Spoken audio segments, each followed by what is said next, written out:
வணக்கம் தலைவா, அனைவருக்கும் இனிய வணக்கம். இன்றைக்கி நாம் இந்த வீடியோவில் இதை பற்றி பார்க்க போகிறோம் அப்படின்னு பார்த்தீங்கன்னா, டிஆர்பி மற்றும் பள்ளிக்கல்வித்துறையில் வந்திருக்க முக்கியமான தகவல்களை பற்றி இந்த வீடியோவில் முழுமையாக நம்ம பார்க்கலாங்க. நம்ம சேனலுக்கு புதியவராக இருந்தீங்கன்னா ஒரே ஒரு சப்ஸ்கிரைப் அண்ட் பெல்லை மட்டும் கிளிக் பண்ணி வச்சுக்கோங்க. நம்ம சேனலில் வர அப்டேட்ஸ் எல்லாமே மிஸ் பண்ணாமல் இருக்க இது மிகவும் அவசியங்க.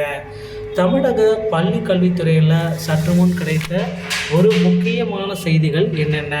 பள்ளிக்கல்வித்துறையில் நாளை பார்த்திங்கன்னா பிஆர்டியோடைய எக்ஸாம்ஸ் எல்லாமே நமக்கு நடக்கிறதுக்கு. ஸோ இந்த யூஜிடிஆர்பி மற்றும் பிஆர்டியோடைய தேர்வுகள் எப்படியெல்லாம் நடத்த போகிறாங்க, தேர்வு வழிமுறைகளில் என்னென்ன வழிமுறைகளை நீங்கள் பின்பற்றணும். ஸோ தேர்வு வழிமுறைகளை பொறுத்தவரை பார்த்திங்கன்னா எல்லாருமே எதிர்பார்க்குற மாதிரி தான். உங்களுடைய ஹால் டிக்கெட் மற்றும் ஐடி கார்டு, ஒரு ஐடி கார்டு ஆதார் ப்ரூஃபை நீங்கள் எடுத்துகிட்டு போகவே ஆகணும். அப்படி இல்லாத பட்சத்தில் ஐடி கார்டு இல்லைன்னா கூட அவங்கள பார்த்திங்கன்னா நிராகரிப்பதற்கு அதிகப்படியான வாய்ப்புகள் இருக்குது. ஸோ அதனால் ஹால் டிக்கெட் மற்றும் ஐடி கார்டை மறக்காமல் கொண்டு போகிறது உங்களுடைய திறமைங்க. ஸோ யூஜிடிஆர்பியுடைய தேர்வுகளை கொஞ்சம் காலம் ஒத்தி வைக்கலாம் அப்படின்ற அளவுக்கு யோசிச்சு இருக்காங்க. இது என்ன அளவுக்குன்றது நமக்கு விரைவில் அறிவிக்கப்படும். நாளை இல்லை இன்று மாலையே நமக்கு அறிவிக்கப்படுறதா சொல்லியிருக்காங்க. பள்ளி கல்வித்துறையில் நமக்கு வந்த ஒரு அரசாணை. மேல்நிலை பள்ளிகள் 117 தொழிற்கல்வி ஆசிரியர்கள் தற்காலிக பணியிடங்களில் தற்பொழுது அரசு பள்ளிகளில் பணிந்து இருக்கும் 49 தொழிற்கல்வி ஆசிரியர்கள், கணினி ஆசிரியர்கள் தற்காலிக பணியிடங்களுக்கு நீட்டிப்பு ஆணைகளை வழங்கியிருக்காங்க.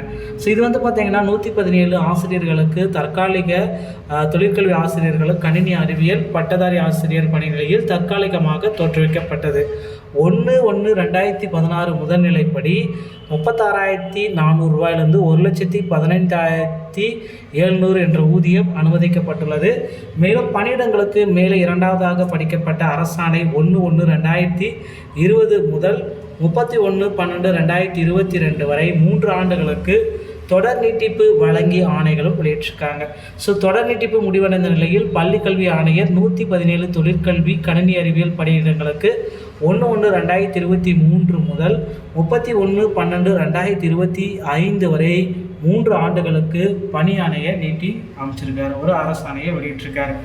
மேலும் பார்த்திங்கன்னா கடைசியாக அவர் ஒரே ஒரு விஷயத்தை தான் குறிப்பிடுறாரு. யார் யாரெல்லாம் இதற்கு தகுதி வாய்ந்தவர்கள் அப்படின்ற பட்டியல். ஒவ்வொரு மாவட்டத்திலையுமே பார்த்திங்கன்னா government higher secondary school place பார்த்திங்கன்னா தருமபுரி, ஆலூர், கன்னியாகுமரி, திருவாரூர்குறிச்சி, திருச்சி, ராணிப்பேட்டை, வெள்ளூர், இந்த மாதிரி தனியாக அவங்களே ஒவ்வொரு கவர்மெண்ட் ஸ்கூலை மேம்படுத்தி கொடுத்துருக்காங்க. ஸோ இப்போ ஒவ்வொரு கவர்மெண்ட் ஸ்கூல் பாய்ஸ் அந்த மாதிரி தனியாக, கேர்ள்ஸ் தனியாக இருக்குது.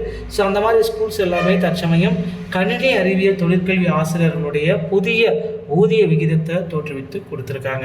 ஸோ பிஆர்டியுடைய எக்ஸாம்ஸ் எல்லாமே நடக்கிறதுக்கு அடுத்தடுத்து நாம் பிஜிடிஆர்பியுடைய தேர்வுகளையும் நம்ம எதிர்பார்க்கலாம். ஜனவரி இந்த ஆண்டு முதல் வாரத்திலிருந்தே நமக்கு குறிப்பிட்ட மாதிரி பள்ளி கல்வித்துறையில் ஒரே ஒரு இம்பார்ட்டண்டான விஷயம் என்ன அப்படி போயிட்டுருக்கு அப்படின்னு பார்த்தீங்கன்னா, நீங்கள் எல்லாருமே எதிர்பார்த்த மாதிரி எஸ்ஜிடியுடைய தேர்வுகள் அறிவிப்புகள் எப்போ வெளியாகும் அப்படின்றது எதிர்பார்த்துட்ருக்கோம். எஸ்ஜிடி தேர்வுகளுடைய அறிவிப்புகள் இன்னும் சில தினங்களில் நமக்கு வெளியிடப்படுறாங்க. டிஆர்பி மற்றும் பள்ளி கல்வித்துறை சொந்தமான செய்திகள் அனைத்தையும் உடனுக்குடன் பெற நம்ம சேனலோடு இணைந்திருங்கள். அடுத்த வீடியோவில் சந்திக்கிறேன். நன்றி, வணக்கம்.